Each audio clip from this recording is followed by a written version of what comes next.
Welcome to Farther Down the Rabbit Hole. My name is Paula Gloria, and this is part 2 with Dyandria, talking about her whole experience. It's a painful experience, but it's a waking up experience. And since the show is about more possibilities and how we can create new realities, her story is a very important one, and I never cease to learn whenever I talk to you about it. One thing I wanted to go into more from the last show was how people hold on to their belief systems even when new data indicates that those belief systems aren't valid. Why? I mean, like you said, if your daughter woke up, but this waking up would be a huge process of it's like if she was told that they lied and you could prove because you had the court records that she was kept in the system and her father was being protected, but her whole life has been built up around this lie, so when you eliminate the lie, it's almost like the life starts to collapse. Exactly. And all you have left is truth. Exactly. How do you encourage people to handle that? I would use God, and she no longer believes in God because of what happened to her. I remember when she was 8 years old, I said to her, Dyandria, she had already been in the system for several months. I said, Dyandria, just pray to God every night. She said to me, she said, Mommy, I pray to God every day and night, but He's not listening. Wow. And at 8 years old? And that was she in the system at 8? Yes, he had her put in the system when she was 7. And it just broke my heart. You didn't know what to say to that, huh? The following visit, I said to her, I said, God does things in God's time, not our time. So just keep the faith. And yet she spent 5 years in the system and then was turned over to this evil man. Now, just a second, you told her that before you were 3 years in jail. Oh, yes, years before. So I thought you had this revelation when you saw when you read Conversations with God. I lost it, just like she did. You lost it? I lost it because when you spend that much time in jail and you're abused so much, and you don't see the forest through the trees, or, you become, it's horrible to be in jail. And then I realized, after reading the book, it wasn't horrible, it's okay, and I just need to relax and allow God to do what God has to do, because if I fight God, it'll take longer for the good outcome to happen. So I just let it go, and I just lived every day as a day in itself and was at peace. And I also said, I believe that this is to make me stronger, and I'm going to become stronger from this. And I did. But my daughter, you have to remember, was younger. And so she's a child who has, in order for her to answer your original question, you started off asking, it's a long process to become deprogrammed from being severely brainwashed. Right. It's worse if you don't have your faith in God, because now you're just believing these people talking to you, and you're not going to the source, the main energy source. And I at the time, I believed in religion, somewhat believed in religion, and I was teaching her religion, and now I realize religion's a fraud. Because I think you had a cross on even. Yes. But you're Jewish. Yes. But you felt... No, half and half. Half and half. Half and half. And I raised my daughter in churches. And when you raised her, would you take her there with your husband, ex-husband? No. So you'd He's take an her, atheist. Yeah. So by yourself you'd go? Yes. And you would just sort of wanted her to be exposed to sort of nice, uplifting environment? I was in church and she was in Sunday school. And when when the divorce was getting really bad and he was really causing problems and abusing her on visits, I don't think I ever mentioned that. There are police reports he was abusing her on visits. Again, no arrest. Nothing was ever done to him. I didn't realize that he was that well connected in the system. I knew he had connections. I didn't know he was that connected. But after Sunday school, she would take me. The church that we were going to was the Fifth Avenue Presbyterian. And there's a huge church in the front on Fifth Avenue. On the side, there's a chapel. And she would take me into the chapel, and she'd pray out loud, "Dear God, please make my father stop hurting me." And you heard that? Yes, she would pray out loud. She put her little head down and pray for peace. So she just doesn't understand that there's a much bigger picture. She doesn't, because she's been through so much. Wow. And she's such a beautiful little girl. And I see her, she just recently dyed her hair flaming red, like the artificial red color. It's something that she asked me to do way back when you saw that original video when she was 11 years old. She asked me then if she could dye her hair that color. She's always wanted to.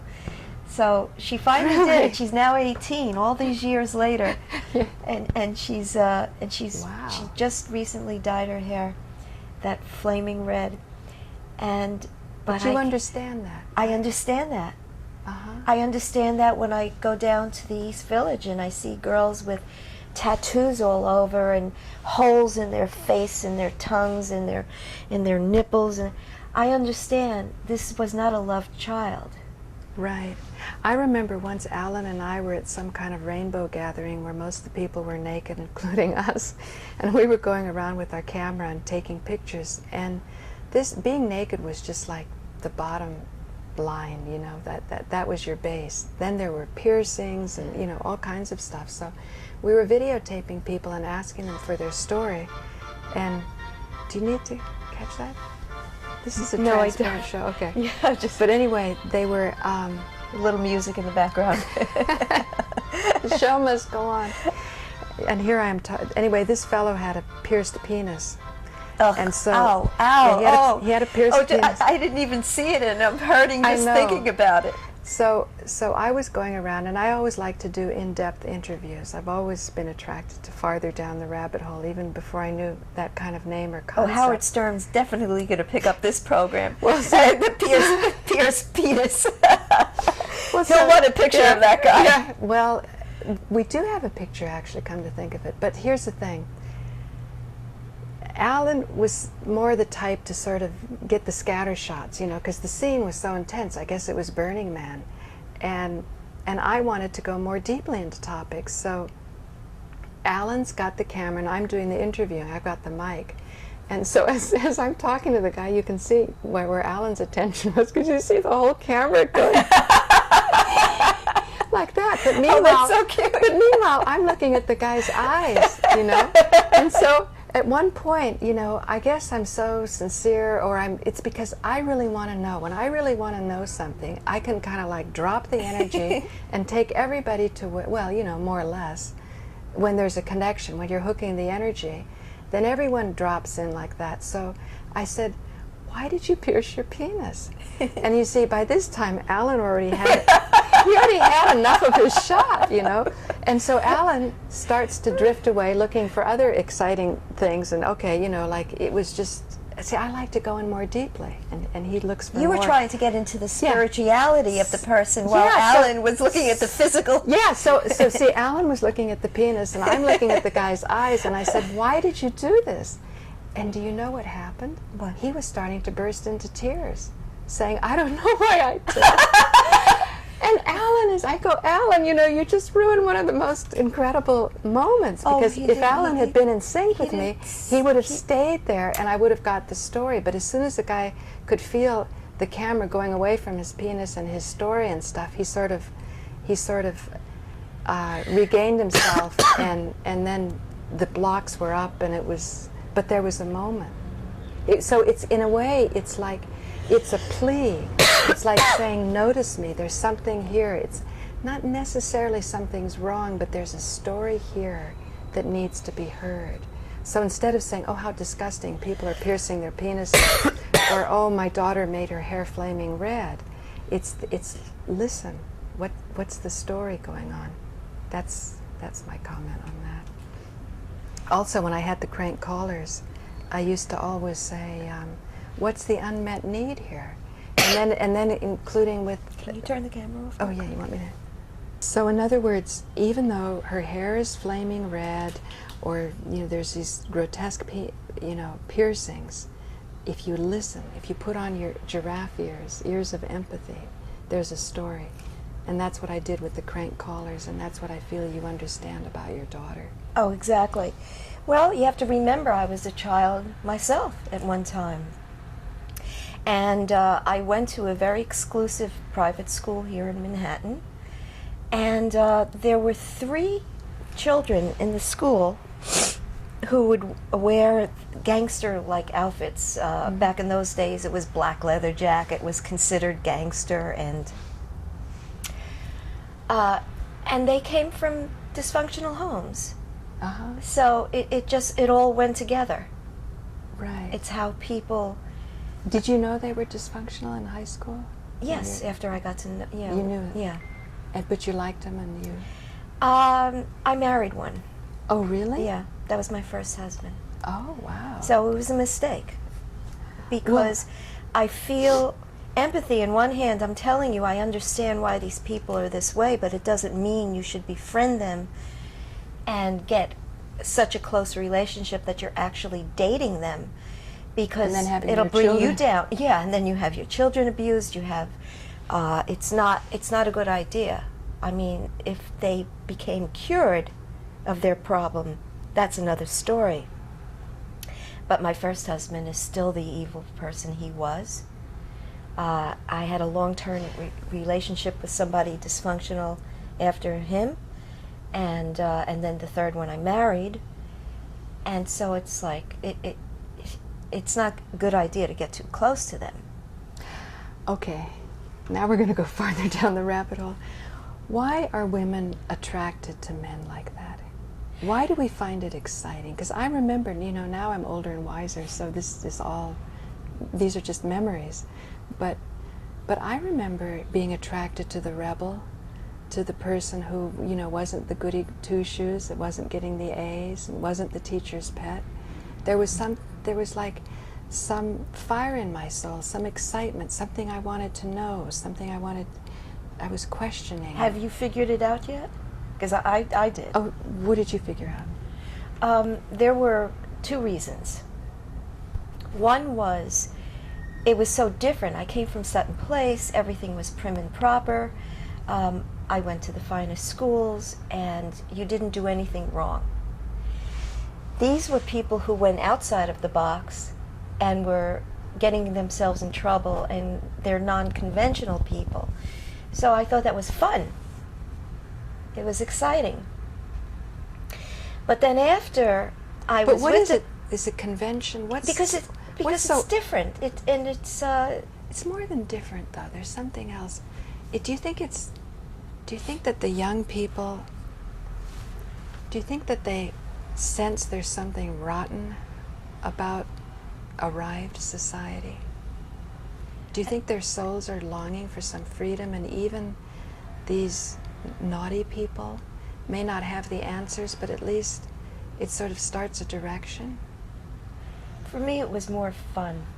Fun? Yeah, I thought of it as fun. I thought I could laugh more. Getting in trouble was fun. When you went home, was it like a stuffy environment? Oh, it was horrible. It wasn't fun? No, not at all.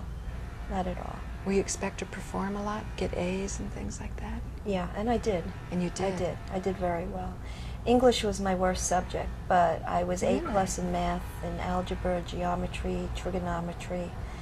But English was C's and sometimes even D's. Why? I don't know. I just didn't like English. And here I write a book. Right, all these years right. later. But then why so attracted to these naughty boys? They were experiencing experiences that I had no opportunity to experience, like drag racing. Oh, really? We used to go drag racing with GTOs really? on the Bronx Expressway, you know, in the Really? middle of the night. One time, God made sure it didn't happen, but we were just about to go head on with a Corvette. You mean you were like Because doing chicken? they were drag racing in the fog. How stupid is that? But this is what teenagers don't think, Wow. right? Yeah. You think you're going to live forever because you're young. Right.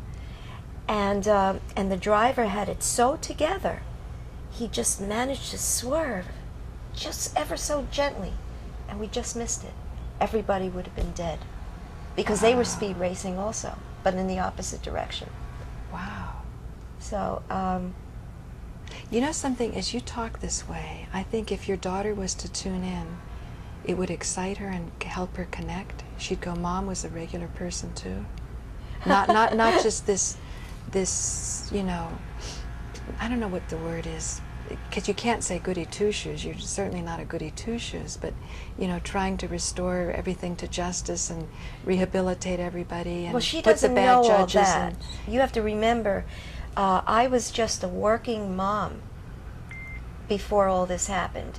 Then she was put in the system. I only saw her 24 hours a year, supervised. So you don't think... A year. So But you don't think she knows you put out a $5,000 reward for, what's the judge's name? I doubt she knows that. Helen C. Sturm, Ronald Richter, Nina Gross, Okay. Zeynep Shahin. Let me say something, ladies and gentlemen, from Paula Gloria and farther down the rabbit hole. When I was crewing for Dyandria, I felt a little twinge when she would want on the character generator to have the actual names of the judges that voted or ruled in a way that would separate her child from her, and yes, they did all these horrible things, but it seemed, wow, you know, you're putting this out for all of Manhattan to see. The world, it's on YouTube. But really, the penny really dropped when on the last show, Dyandria said that in cruising around the internet, she found through the search engines, because the young people post their diaries, she found that her daughter is leading the kind of life that a good parent wouldn't want their child to live. Exactly. And at that point I said, you know, this is a whole nother level. We're at a whole nother level now, because now there's evidence. You can go and you can check it out. You can see the stories and things. And that's what these judges have done. You think you've got the legal system here and you've got family life here. Because I never knew about these complexities. Not even that many people got divorced in my neighborhood. And then you always have the legal battles when there is divorce. But it seems as though you work something out, you get visitation. Exactly. But the stories that you were telling me, it means that bad judges lead to creating bad societies, because the bad societies can only exist if they've got bad people in them, people doing bad things. Right. But people do bad things for a reason. That's why ultimately I don't believe there is anybody evil, just people who have gone far down a certain track and haven't been balanced yet. Well, my husband was raised by a very bad father, and he was abused. And so instead of him saying, I want to break the cycle, I'm going to change myself, I'm going to do whatever it is I have to do and stay on a steady track, he just became more evil as the years went. But it's easier. But your That's why it's easier. But your conditioning, you came from obviously people who are very accomplished. You were sent to a good school and you lived in a nice part of Manhattan. Don't you think that conditioning is good? Because you stick to something, you have discipline when other people sort of fade away? My ex-husband is highly disciplined. You have to remember his father was a detective. Highly disciplined. It's like living in a military family. But why'd you say he was not so intelligent? He's not intelligent at all. He's actually stupid. What is that? That was so amazing. It fooled me in the beginning when you because told he me would that. How can somebody be stupid and yet have been responsible well, anyway, go on. responsible for what?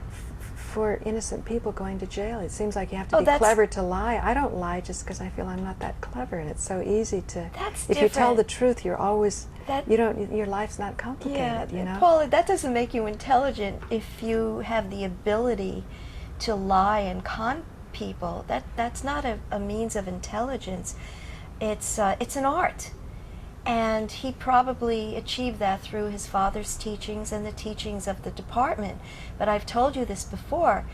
He told me that he had, in fact, I even remember the year, I remember where he was because I was such shock. He said that he had convicted many innocent people throughout the 20 years he was in as a police detective because he was ordered by his commanding officer to lie on the stand.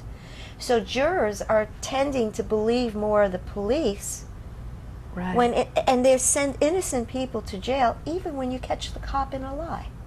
Wow. Even when they're caught in a Even lie? when they're caught in a lie. I did jury duty just because of that, because of the Posar case. Because they could see that these witnesses for the prosecution get caught in lies, the defense brings it up, and the jury, well, maybe it was an accident. What do you mean an accident?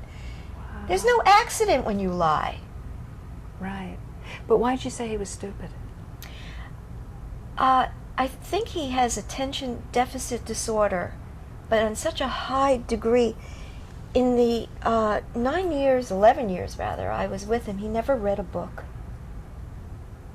A single book.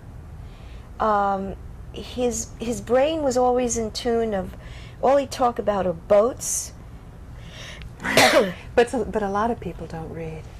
And as far as the attention deficit, I'm finding now that I'm getting involved in this global warming side. Here, I'll say a coughing break there. But in any case, we were talking about intelligence and I guess lying.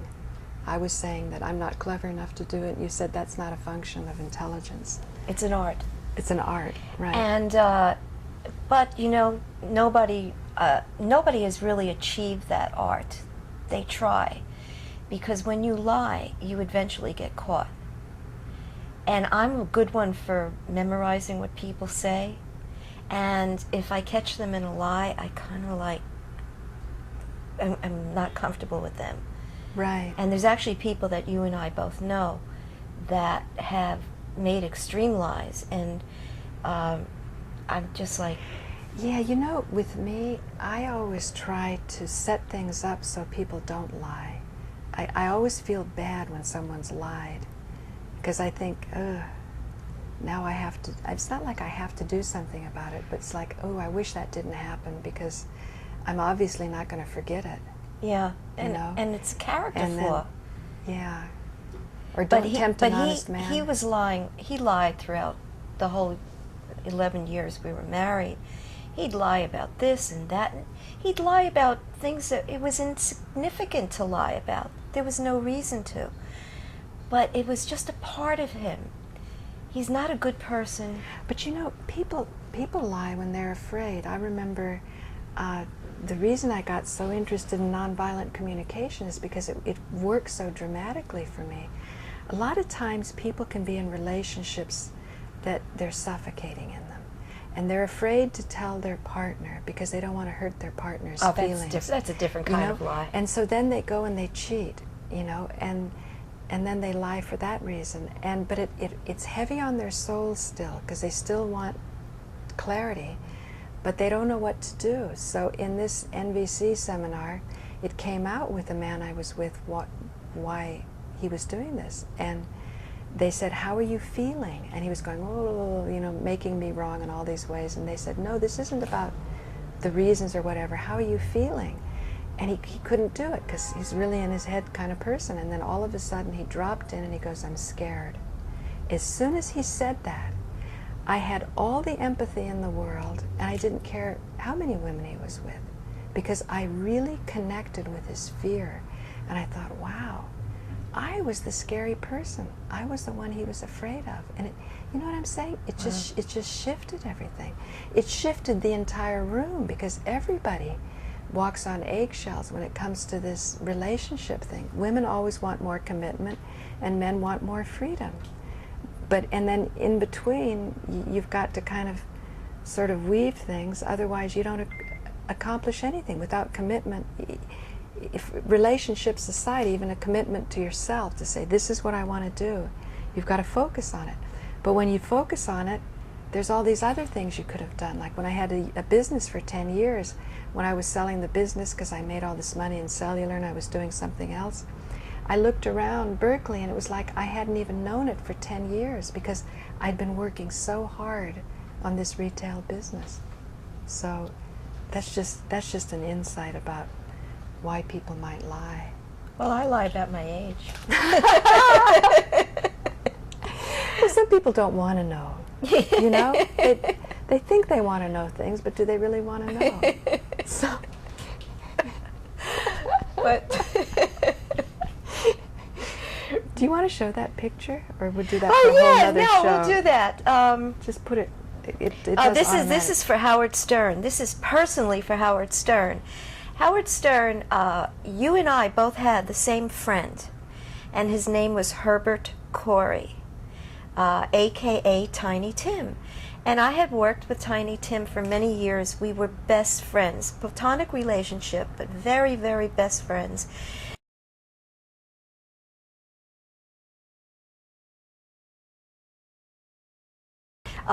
I have newspaper articles where we were in lots of New Jersey clubs. Daily News did a spread on us. And here's a picture of Tiny Tim and myself when I was 3 months pregnant with my daughter Dyandria. Oh, really? Mm-hmm. And we showed up at this photo shoot not even knowing that we were wearing the same shirt. I thought that was so cute. Really? Yeah. But Tiny and I were very best friends, and to prove to you, Howard Stern, that Tiny Tim really, really cared about me, he would not allow me to go in your program. And I had begged him over years, please, Tiny, you're going on Howard Stern. I'd like to go on Howard Stern show. No, no, no, he'd say. It's not a good show to go on, not for you. I used to have platinum blonde hair, and I was big boobs, you know, and I'm old now, so they've gone south. and I was really very, very attractive. This is back in the early 80s. He called you Miss, right? Miss, he'd call me Mr. Al, Mr. Al. Oh, so he said not for you. So he said Isn't no. That's a sweet show. So that shows you, Howard Stern, that Tiny loved me.